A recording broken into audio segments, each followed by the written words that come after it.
Welcome back to The Deep Dive. Today, we're looking at a franchise that feels like it's at war with itself. The Golden State Warriors. They're at this massive inflection point, caught between some pretty profound internal disruption, and on the other hand, chasing a huge, maybe championship-defining external upgrade. Yeah, and this is about so much more than just winning a few games. This is about legacy. Yeah, Feels like everything is hanging in the balance right now. exactly. And our sources for this deep dive, they're all over the place in the best way. We've got deep dive NBA analysis, some speculation, internal leaks, and of course the hard numbers we need to figure out where this team is really headed. There's a lot of friction in this material, a lot of ambition too. And our mission for you, the listener, is really to unpack these conflicting stories. How do you balance the chaos caused by a core historic player against this huge opportunity with a high-value trade target? We need to figure out what the real path forward looks like for a team whose championship window might be closing a lot faster than anyone wants to admit. So here's how we're going to tackle this. We're going from the internal chaos to the potential external fix. First, we have to dig into the really stark statistical evidence around Draymond Green's recent play. And I mean, it's damaging. Then we'll look at the compelling fit, but also the complex trade logistics for Michael Porter Jr. And finally, we have to talk about a sensational, late-breaking whisper of a trade that shows just how aggressive this front office might get. Okay, let's unpack this. Let's start right at the root of the crisis. The sources, they confirm what everyone's been talking about. Draymond Green's behavior has shifted from, distraction to an actual liability on the court. We're past the point of this being just a minor incident. Yeah, the crucial context here is the pattern. It's not just one thing. It's gotten to a point where his actions are noticeably impacting team performance and, maybe more importantly, team structure. Since around December 20th, the disruptions have really escalated. We've seen the ejections, but also him just refusing to participate in plays. Yeah. It's erratic. And the coaching staff seems to be struggling to build any kind of cohesive game plan around it. This is about functional stability now, not just discipline. And that, I think, leads us to the most, counterintuitive, almost painful fact in all of this analysis. This is one of those incredibly rare situations where the stats suggest the absence of a star player actually helps the team. I mean, we're talking about a multi-time champion, a defensive player of the year, yet the numbers, they almost prefer him being off the floor. That is the painful story the metrics are telling. Yeah. If you look at the period since the holiday break, the swing is it's striking. With Green on the floor, the team's offensive rating just tanks, sometimes into the low hundreds. And surprisingly, the defense also takes a hit, mostly because of a lack of continuity of system buy-in. But then you take him off the court. And the offense finds a rhythm. It's more than a rhythm. Even small sample sizes, their offensive output more than doubles what they were producing with him. It's a night and day difference. That's genuinely shocking. So if he's supposed to be their defensive anchor, how do the sources explain the defense holding up or even getting better without him? It comes back to cohesion. When Green is ejected or he's just absent, the team defaults to a much clearer offensive structure.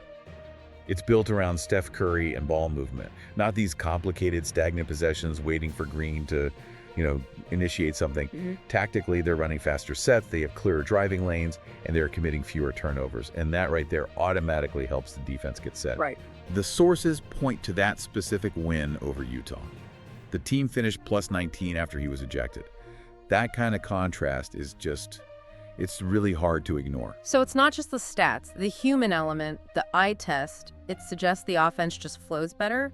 It lets guys like Kuminga and the whole bench unit operate with clearer roles. Precisely. Yeah. And if we connect this to the bigger picture, the reason this is a full-blown crisis and not just a slump is the logistics. Draymond Green signed that 4-year, nearly $100 million extension. He's owed around $25 million a year for the foreseeable future. That contract is incredibly difficult to move. It's not just the salary, it's the structure. So even if GSW decides, okay, we need stability, we have to move him, they face a massive challenge finding a team willing to take on that money and, frankly, the behavioral risk. And that reality, being stuck with an expensive, disruptive player, is what forces them to look outside, right? They can't just stand pat. They need a major injection of talent to offset this instability. Here's where it gets really interesting. The sources are overwhelmingly pointing to one guy as the primary target, Michael Porter Jr. So let's pivot and break down the fit for the current Brooklyn Net. Porter is, Well, he's an immensely tantalizing target because his skill set directly addresses the scoring void that GSW has been struggling with for years. Since he moved to Brooklyn and became a primary scorer, he's averaging, like 26 points per game? GSW needs that dynamic, high-usage third scorer, and MPJ is basically the perfect mold for that. He's 6'10", elite outside shot. He can stretch the floor and finish at the rim. He does seem almost tailor-made for their system, but the sources also raise some red flags. If the Warriors go all in for MPJ, that means sending out a lot of assets. So are they just swapping one problem for another? Trading internal stability issues for, say, depth issues and maybe even injury risk? And that is the critical question the front office is weighing. It's risk versus massive upside. MPJ's ability to thrive both off-ball, coming off screens for catch-and-shoot threes, and in isolation. It's invaluable. You take so much pressure off Steph. Just imagine the synergy on the court. Curry draws a double team, and Porter's either sprinting into space for an open look or attacking a defender who's closing out too hard. That spacing changes everything for their offense. Okay, but back to my point on depth. What's the cost? Yeah, the complexity is the cost. It's huge. Because MPJ is on a significant contract himself, the Warriors have to send out substantial assets. The name that keeps coming up is Jonathan Kuminga. He's the primary young piece. Then you'd have to add role players, maybe a Buddy Hield or a Moses Moody, plus multiple first-round picks. The deal almost certainly requires a third team to make the contracts and assets work, which just adds another layer of difficulty. And they're not the only ones looking, I assume. Not at all. We have to acknowledge the competition. The sources mention teams like the Chicago Bulls as serious contenders. They have the assets and the contractual flexibility to make a cleaner offer. If the Warriors want him, they have to move fast and probably overpay. Okay, so a lot of offensive firepower, but what about the other end of the floor?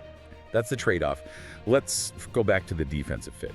MPJ isn't exactly known for his defense, but he has the tools, the 6'10" frame, the mobility.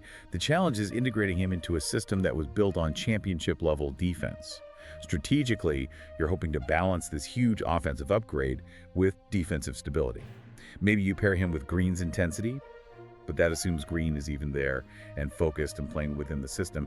It's that classic championship dilemma, isn't it? You sacrifice some defense for elite, versatile scoring, which is the one thing you can't really teach. That balance makes the stakes so high. Trying to integrate a high-usage scorer like Porter midseason while also managing the whole Draymond Green situation, the margin for error is basically zero if they want to win now. This raises an important question. What is the real priority here? Is the front office pushing to maximize immediate talent to get a player who can really push them back into contention this year? Or are they more worried about long-term financial flexibility by, say, holding on to Kuminga? If they believe they can win this year, then the risk on MPJ is probably justifiable. And that question of maximizing the immediate upside, that leads us directly to the biggest, most sensational rumor that popped up in our sources this week. It really shows the absolute limit of their ambition. Forget MPJ for a second. The whispers about the Warriors' opening discussions for LeBron James have sent total shockwaves through the league. Yeah, the sources confirm that at least some general discussions were floated. It shows that the front office isn't just aggressive, they're willing to entertain, generational type moves. It's important to frame this for what it is right now, which is deeply complex speculation. But the idea itself is just staggering. Reuniting one of the greatest ever with the core of a franchise that basically redefined modern basketball. It feels impossible, though, the magnitude of that move. The sources acknowledge how complex it is, but how would they even begin to make a trade like that work with the contracts they already have? Wouldn't that mean getting rid of almost their entire remaining core? That's where the analysis goes. And while nothing is confirmed, the hypothetical mechanism would have to use the largest salaries on the roster. To match LeBron's contract, which is massive, you're looking at packaging a player like Andrew Wiggins. Okay. He has the salary to make it work, but then you'd have to add significant future draft picks. Other scenarios mention trading Klay Thompson, but that carries so much historic emotional weight. The mere fact that GSW is even entertaining such a massive logistical and contractual overhaul, it just shows their willingness to make these incredibly bold, calculated risks for one more shot at a title. It's like a strategic exercise that proves they'd blow up the near future for a chance at the present. Wow.